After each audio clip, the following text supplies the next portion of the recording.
আসসালামু আলাইকুম। আমার বটবুডি দিয়ে আমার জয় কাকা গাড়ি চালানো শিখবে। 10-15টা কিক দিয়ে ফেলছে, কিন্তু স্টার্ট হয় নাই।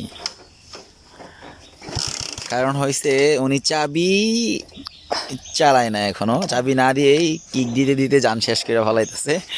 গাড়ি চালানি শিখতে চাবি না দিয়েই গাড়ি চালানি শিখে ফেলাইতেছে এখানে।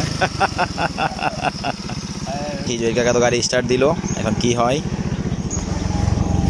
আলহামদুলিল্লাহ, জয় কাকা গাড়ি স্টার্ট করে ফেললো।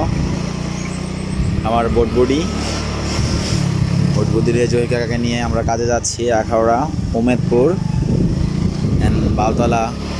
এখন আমাদের কাজ ওইদিকে চলে, আমরা একটু দূরে এই কাজ করি আমাদের এলাকা থেকে। দেখি জয় কাকা তো ভালোই চালাইতেছে গাড়িটা। জয় কাকা গিয়ারে ফেলাও।